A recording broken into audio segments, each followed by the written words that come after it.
Amigos, ¿cómo están? Bienvenidos a esta nuestra página Jesucristo, Pan de Vida.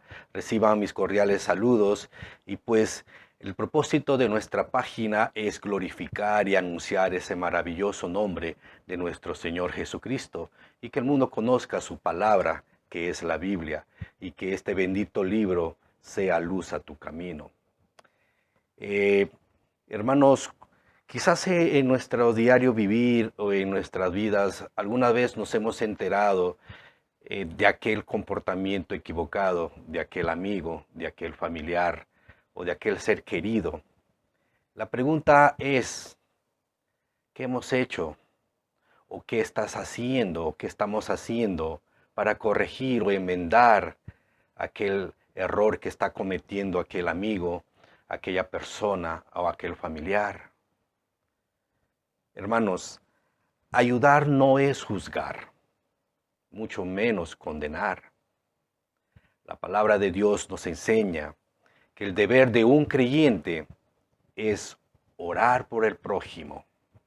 El deber de un creyente es anunciar y glorificar ese maravilloso nombre que es Cristo Jesús, que es nuestro Señor y Salvador.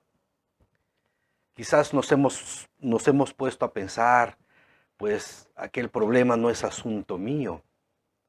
Pero la palabra de Dios en esta oportunidad, amigo, hermanos, nos enseña que tenemos un llamado para intervenir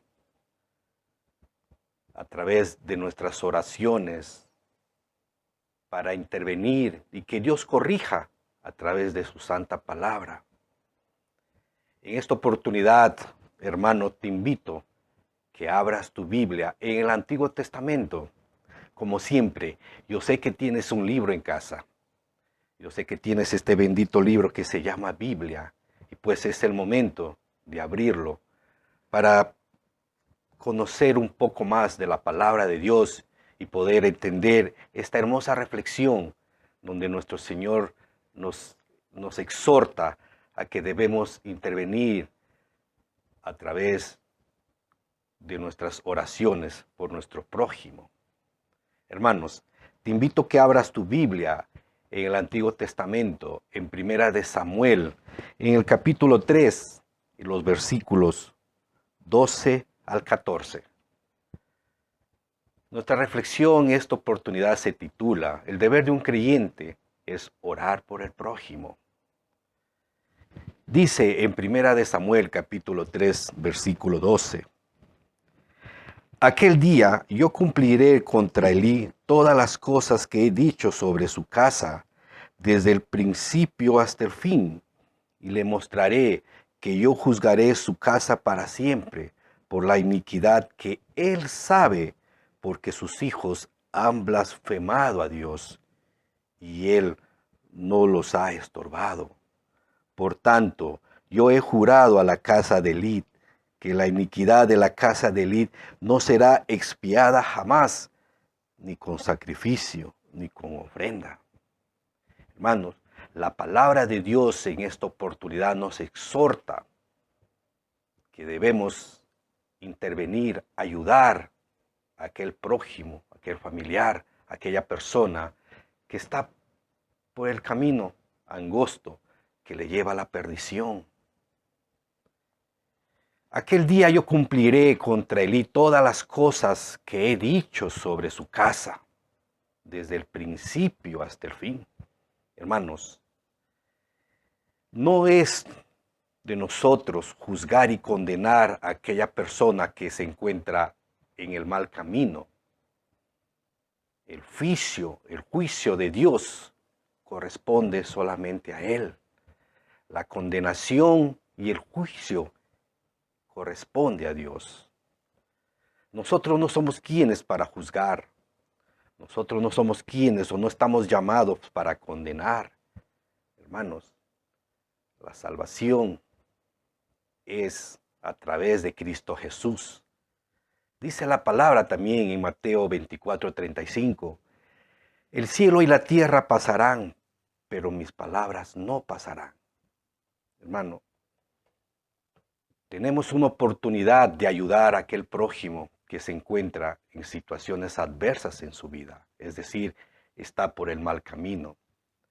Dice el versículo 13, y le mostraré que yo juzgaré su casa para siempre por la iniquidad que él sabe, porque sus hijos han blasfemado a Dios y él no los ha estorbado.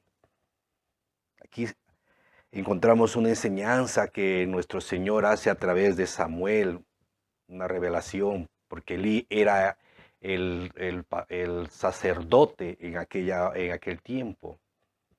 Pues él estaba dedicado al Señor, pero estaba descuidando a su familia, o descuidó a su familia.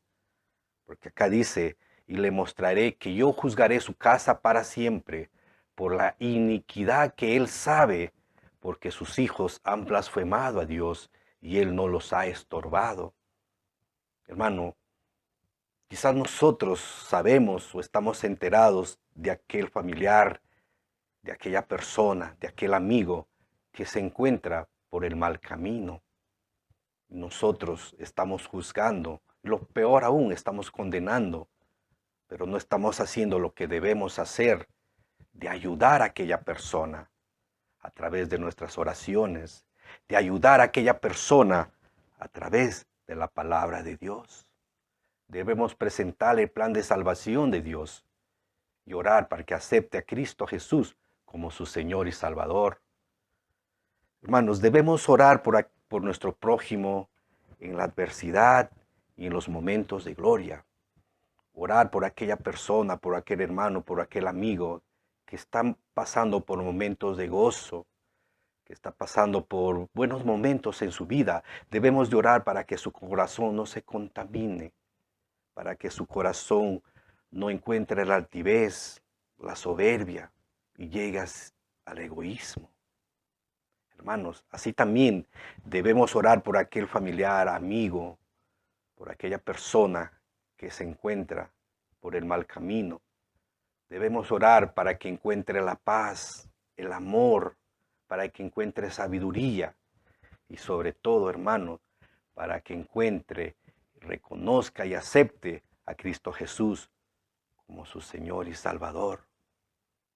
Estamos llamados, hermanos, a apoyar como creyentes a aquella persona que está pasando por momentos difíciles en su vida.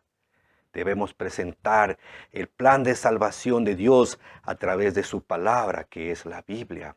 Eso es nuestro llamado, hermanos, aunque a veces pues lo tomen y lo interpreten de otra forma. Pero Dios nos ha dado ese espíritu de valentía para hablar de su Santo Hijo, que es Cristo Jesús, para que el mundo conozca que tenemos un Dios todopoderoso que vive y vivirá para siempre, que está sentado a la diestra del Dios Padre, abogando por ti y por mí. Hermanos, es nuestro deber orar por aquel prójimo, tanto en la adversidad como en el momento de gozo. Si tienes algún familiar, hermano, que está pasando, atravesando por este mal momento o está en el mal camino, hermano, es el tiempo de hablar de Dios. Es el tiempo de presentar este maravilloso libro que se llama Biblia. Es el tiempo, es el momento de hablar del único Dios vivo que se llama Cristo Jesús. Hermanos, quizás no he sido muy objetivo con esta reflexión, pero te invito ahí en casa, en la tranquilidad de tu hogar, que reflexiones y que abras este bendito libro en Primera de Samuel, en el capítulo 3, los versículos 12 al 14. Medítalo, hermano, ahí en casa, en tu tranquilidad de tu hogar, para que recibas sabiduría y puedas ayudar a aquel prójimo que necesita conocer de la palabra de Dios. Hermanos, muchísimas gracias por la atención prestada y conmigo será hasta otra nueva oportunidad, Dios mediante. Recuerda siempre, viva tu vida en plenitud, pero primero acepta a Cristo como tu Señor y Salvador. Que nuestro Señor Jesucristo sea la luz en tu camino. Amigo, muchísimas gracias, pues Dios mediante, hasta otra nueva oportunidad. Amén.